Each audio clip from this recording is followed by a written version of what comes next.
ഞങ്ങൾ ഇന്നലെ രാത്രി 1:55 ഞങ്ങള് ദുബായിൽ നിന്ന് പോകുന്നതാ. ഇപ്പൊ സമയം ഞങ്ങൾ 12 മണിയായി. ഞങ്ങൾക്ക് ഇതേറെ ഈ വണ്ടി പ്ലെയിൻ കേടായിട്ട് ഇവിടെ നിർത്തിയിട്ട് ഇടയ്ക്ക് ഇവിടെ ഒന്ന് ഇറങ്ങിയെന്ന് പറഞ്ഞ് ഞങ്ങളൊക്കെ പേടിച്ച് ഞങ്ങളുടെ കുടലും അയലും അതുമാതിരി പേടിച്ചോണ്ട് ഇറക്കിയത് ഇവിടെ. ഞങ്ങൾക്ക് ഇപ്പൊ പച്ചവെള്ളം ഇവിടെ തന്നിട്ടില്ല, പക്ഷേ ഇരിക്കുകയാണ്. ഈ നേരമായിട്ട് ഞങ്ങൾ പച്ചവെള്ളം തന്നിട്ടില്ല ഞങ്ങൾക്ക്. ഞങ്ങൾ ഈ ഒരു വീഡിയോ ചെയ്യുന്നത് സൂറത്തിൽ നിന്ന്. ഈ ഒരു ഫ്ലൈറ്റ് ദുബായിൽ നിന്ന് ഇന്നലെ രാത്രി 1:55 അവിടുന്ന് വരേണ്ട ഫ്ലൈറ്റ് 1 അവർ ലേറ്റ് ആയിട്ടാണ് ദുബായിൽ നിന്ന് മുംബൈയിലേക്ക് വന്നത്. മുംബൈയിലേക്ക് വരുന്ന വഴി ഫ്ലൈറ്റിന് സിഗ്നൽ ടെക്നിക്കൽ ഇഷ്യൂസ് കാരണം കൊണ്ട് അവർ അഹമ്മദാബാദിലേക്ക് ലാൻഡ് ചെയ്യാണെന്ന് പറഞ്ഞു. അഹമ്മദാബാദ് ട്രൈ ചെയ്തു, അവർക്ക് നടന്നില്ല.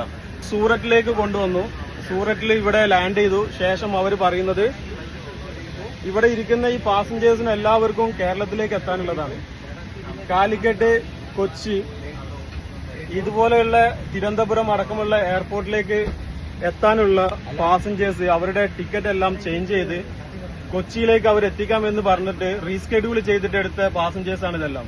ഇവർ പറയുന്നത് നമ്മൾ ബൈ ബസ് മുംബൈയിലേക്ക് പോയിട്ട് അവിടുന്ന് അവൈലബിൾ ആയിട്ടുള്ള ഫ്ലൈറ്റിൽ നമ്മൾ കൊച്ചിയിലേക്കോ വേറെ എവിടേക്കാണോ പോവേണ്ടത് അവിടേക്ക് എത്താനാണ് ഇവർ പറയുന്നത്. ഇതിലൊരു കാര്യം, നമ്മൾ എടുത്തിരിക്കുന്ന ടിക്കറ്റ് കണക്ഷൻ ഫ്ലൈറ്റ് ആണ്. Dubai to Mumbai, Mumbai to Kochi. കൊച്ചിയിൽ അവർ പറഞ്ഞ ഫ്ലൈറ്റ് എടുക്കേണ്ട സമയം കഴിഞ്ഞു, ഫ്ലൈറ്റ് അവിടുന്ന് പോയി. സൂററ്റിൽ ഇവിടെ അതോറിറ്റി സ്പൈസ് ജെറ്റിന്റെ ജീവനക്കാരോ സ്റ്റാഫോ ആരും തന്നെ ഇവിടെ ഗ്രൗണ്ട് ലെവലിൽ ആരും തന്നെ ഇല്ല. ഫ്ലൈറ്റിന്റെ എയർ ഹോസ്റ്റസും പൈലറ്റും പറയുന്നത് അവർക്കൊന്നും ചെയ്യാൻ പറ്റില്ല. നമ്മളിപ്പോ സത്യം പറഞ്ഞു കഴിഞ്ഞാൽ ഞങ്ങളെല്ലാം ഇവിടെ സ്റ്റക്കാണ്. എല്ലാവരും ആകെ പെട്ടിരിക്കുന്ന ഒരു അവസ്ഥയാണ്. കാരണം ഇവിടെ വയസ്സായ ആൾക്കാരുണ്ട്.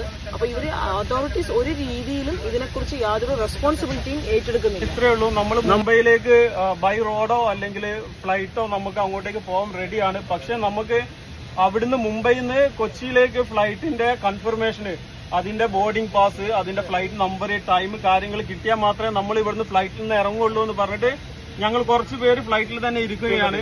ഇതിൽ ഉണ്ടായിരുന്ന നോർത്ത് ഇന്ത്യൻസ് ആയിട്ടുള്ള മുംബൈയിൽ എത്തേണ്ട പാസഞ്ചേഴ്സ് എല്ലാവരും ഇവിടുന്ന് ഇറങ്ങി അവര് ബൈ ബസ്, അവർക്ക് വേറെ ഓപ്ഷൻസ് ഇല്ല. അവർക്ക് ജസ്റ്റ് ഒരു റോഡ് മാർഗം പോയാൽ അവർക്ക് അവരുടെ വീടുകളിലൊക്കെ എത്താവുന്ന ദൂരമേ ഉള്ളൂ. പക്ഷെ നമ്മൾ കുറച്ചു പേര് കേരളത്തിൽ നിന്ന് വന്ന ആളുകൾ, കുറച്ച് പ്രവാസികളുണ്ട്. ശരിക്കും നമ്മൾ ഇതിൽ കുടുങ്ങിയിട്ടാണുള്ളത്.